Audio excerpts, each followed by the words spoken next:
Hello दोस्तों, आप कैसे हो? उम्मीद है आप सब अच्छे होंगे।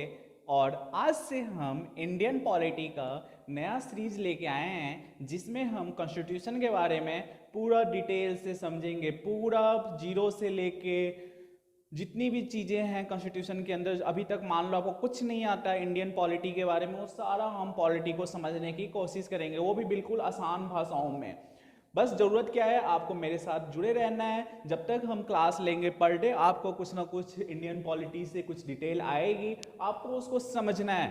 बस बेसिक्स आइडिया देखो, आज के डेट में इंडियन पॉलिटी एक इंपॉर्टेंट सब्जेक्ट है हमारे किसी भी गवर्नमेंट एग्जाम के लिए। तो उम्मीद है कि हम इस बेसिक कॉन्सेप्ट को समझने की कोशिश करेंगे कि इंडियन पॉलिटी क्या चीज़ है। कॉन्स्टिट्यूशन बनने से लेके और अमेंडमेंट तक कॉन्स्टिट्यूशन के अंदर क्या क्या है, fundamental rights, Lok Sabha, Rajya Sabha, supreme court, high court, ये सब सारा हम धीरे धीरे वीडियो में समझने की कोशिश करेंगे। लेकिन उससे पहले हमें ये जानना है कि कॉन्स्टिट्यूशन है क्या। Constitution means what? Why do we need a constitution? What is constitution? तो देखो, कॉन्स्टिट्यूशन क्या सेट करता है? रूल एंड रेगुलेशन सेट करता है। कोई कैसे कोई गवर्नमेंट रन करेगी, कुछ गवर्नमेंट के अंदर क्या पावर होगा, सोसाइटी का रूल एंड रेगुलेशन क्या होगा, लोगों का रूल एंड रेगुलेशन क्या होगा, लोगों का मौलिक अधिकार क्या होगा, ये सब कॉन्स्टिट्यूशन सेट करता है। तो हमें कॉन्स्टिट्यूशन की जरूरत क्यों पड़ती है? हम बिना कॉन्स्टिट्यूशन के सोसाइटी में नहीं रह सकते हैं। नहीं रह सकते। क्यों? जिस सोसाइटी में हम रहते हैं, देखते हो आप, वहां पे हर तबके के लोग होते हैं, हर तरह के सोच के लोग रहते हैं। यदि कॉन्स्टिट्यूशन ना हो, आए दिन कोई ना कोई वहां पे लड़ाइयां होती रहेंगी, डिस्प्यूट होगा, लोग एक दूसरे को मारेंगे, काटेंगे, तो वो देश शांति से नहीं रहेगी। और जब कोई देश शांति से नहीं रहेगी तो वो तरक्की ही नहीं करेगी।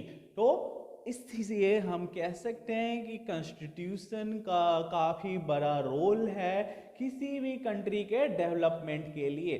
तो हम डिटेल में समझते हैं why do we need a constitution. जिस सोसाइटी में हम रहते हैं, constitution allow coordination and assurance. Constitution allow करता है आपसी सद्भावना कि हम जिस सोसाइटी में रहेंगे, हर तबके के लोग रहेंगे, हमें उनके साथ मिलके कैसे रहना है, कैसे बिहेव करनी है। कुछ सोसाइटी के या कुछ एरिया के रूल एंड रेगुलेशन कॉन्स्टिट्यूशन ने सेट कर रखे हैं। हम उस कॉन्स्टिट्यूशन के हिसाब से, उस रूल एंड रेगुलेशन के हिसाब से शांति के साथ रह सकते हैं। हो सकता है हमारा कोई ना कोई डिस्प्यूट हो, लेकिन जरूरी नहीं है कि वो डिस्प्यूट इतना भयंकर रूप ले ले कि हम उससे पार ना सकें। तो वही चीज़ है कि कॉन्स्टिट्यूशन हमें क्या प्रोवाइड करता है? Coordination and assurance within the society. दूसरा, specification of decision making power. यदि हमें अपने घर में ही एग्जाम्पल ले लो, घर में कोई चीज़ खराब होता है, हम किसके पास जाते हैं? जो हमारे फैमिली मेंबर के हेड हैं, जो अर्निंग करते हैं, जो डिसीजन लेते हैं, हम उनके पास जाते हैं। क्यों? क्योंकि उनके पास डिसीजन मेकिंग पावर होता है। तो वही चीज़ होती है कि जिस सोसाइटी में हम रहते हैं, यदि हमारे उस सोसाइटी से रिलेटेड कोई इश्यू है तो हम किसके पास जाएंगे? तो हम ग्रुप बना के या कुछ मेंबर्स मिल के अपने सोसाइटी के हेड के पास या एमएलए के पास या वार्ड मेंबर के पास जाते हैं अपने प्रॉब्लम को लेके। ये कॉन्स्टिट्यूशन ने सेट कर रखा है हमारा अधिकार कि वो डिसीजन मेकिंग पावर वाले पीपल के पास जाके हम अपने प्रॉब्लम को सॉल्व कर सकते हैं। तीसरा, limitation on the power of government. यदि कोई सरकारें बनी है तो सरकार का क्या काम होता है कि हम अपने एम्पायर के मेंबर्स का ध्यान रखना, अपने पीपल का ध्यान रखना कि लोग कैसे काम करेंगे, देश कैसे तरक्की करेगी, कैसे बेटर जॉब अपॉर्चुनिटी प्रोवाइड किया जाए। लेकिन सरकार कभी भी अपने पावर का गलत यूज नहीं कर सकती है। क्यों? क्योंकि कॉन्स्टिट्यूशन ने उनके ऊपर भी लिमिट सेट करके रखा है, सरकार के ऊपर भी, कि आप भी कुछ सर्टेन रूल एंड रेगुलेशन के अंदर ही रह के डिसीजन ले सकते हो। ये नहीं कि आपको जो मन आएगा। प्राइम मिनिस्टर अपनी तरफ से कुछ भी नहीं कर सकते हैं। उनके नीचे कैबिनेट मिनिस्टर होती है, कैबिनेट मिनिस्टर में डिसीजन होता है। यदि सब एग्री करते हैं उस बात को बढ़ाया जाता है, वो लोकसभा में आती है, उसमें डिस्कशन होता है, राज्यसभा में आती है, उसमें डिस्कशन हो सकता है। यदि उसमें कुछ चीज़ें चेंजेस वाली, वहाँ पे अमेंडमेंट किया जा सकता है, तब कोई रूल एंड रेगुलेशन जाके बनती है। मतलब सरकार के ऊपर भी क्या है? कुछ ना कुछ लिमिट है।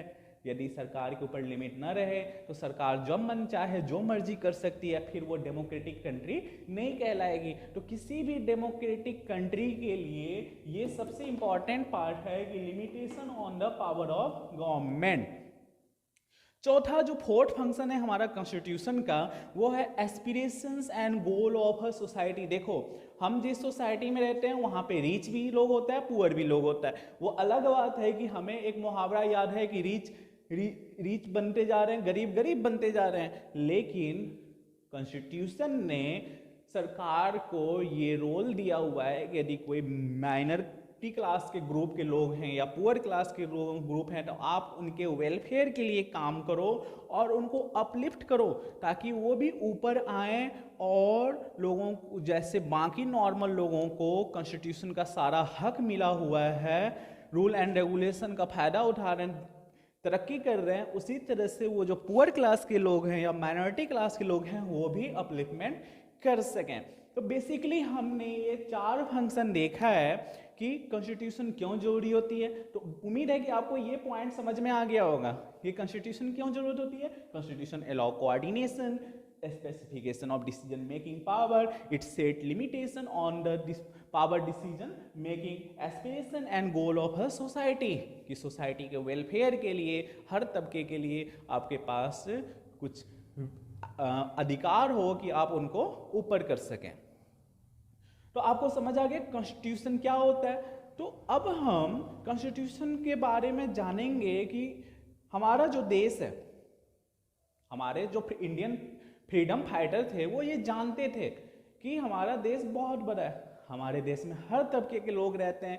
यदि हम उनके रूल एंड रेगुलेशन सेट करके नहीं रखेंगे तो देश का टुकड़ा टुकड़ा हो जाएगा, क्योंकि उसमें हिंदू भी रहते हैं, सिख भी रहते हैं, ईसाई भी रहते हैं, हर की आइडियोलॉजी अलग हो सकती है, हर का धर्म अलग हो सकता है। तो कुछ यदि हम रूल एंड रेगुलेशन नहीं सेट करके जाएंगे तो आने वाले फ्यूचर में हो सकता है कि जिस आज़ादी के लिए हमने लड़ाई लड़ी है वो कोई फायदा नहीं होगा, कि अंत में देश के टुकड़े टुकड़े हो जाएंगे।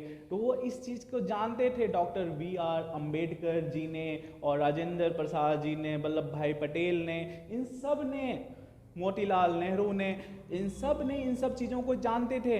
तभी वो उन्होंने ब्रिटिशर्स के सामने प्रपोजल रखा था कि हमें इंडियन कॉन्स्टिट्यूशन बनानी है और उस कॉन्स्टिट्यूशन असेंबली के अंदर जो मेंबर होंगे वो हमारे इंडियन होंगे, कोई भी बाहरी नहीं होगा। उन्होंने पूरे खुलेआम कहा था इस चीज़ को कि कोई बाहरी नहीं होगा। तो टोटल यही, इसी हिसाब से कॉन्स्टिट्यूशन, सबसे पहले मोतीलाल नेहरू ने ये आइडिया दिया था कि कॉन्स्टिट्यूशन कहाँ से बनना चाहिए, कैसे हम कॉन्स्टिट्यूशन बना सकते हैं। उसके बाद इस प्रपोजल को लागू किया गया। तो आने वाले वीडियो में हम हर चीज़ पढ़ेंगे, हर कहानी को समझेंगे, कॉन्स्टिट्यूशन बनाने के पीछे का क्या संघर्ष करना पड़ा, कितने देशों से कॉन्स्टिट्यूशन, कौन से देशों से कौन सा कॉन्स्टिट्यूशन उठाया गया। हम सबको पता है कि हमारा जो कॉन्स्टिट्यूशन है वो दुनिया का सबसे बड़ा कॉन्स्टिट्यूशन है और वो हैंड रिटेन कॉन्स्टिट्यूशन है, हाथों से लिखा हुआ कॉन्स्टिट्यूशन बना हुआ है। सबसे छोटा किस देश की कॉन्स्टिट्यूशन है ये भी हमें पता होना चाहिए, वो है अमेरिका। USA का सबसे छोटा कॉन्स्टिट्यूशन है और हमारा इंडिया का दुनिया का सबसे बड़ा कॉन्स्टिट्यूशन है। लगभग 10 से 12 देशों से उठाया गया, हर देशों से कुछ ना कुछ चीज़ें उठा के तब जाके यहाँ पे कॉन्स्टिट्यूशन का सेटअप हुआ। आने वाले में हम हर सारा कॉन्सेप्ट को क्लियर करेंगे, हर सारी चीज़ों को पढ़ेंगे। तो उम्मीद है कि आज आपको हमारा वीडियो पसंद आया होगा। तो आने वाले वीडियो में और इंटरेस्टिंग फैक्ट के लिए आप हमसे जुड़े रहिए। तब तक के लिए thank you and have a nice day.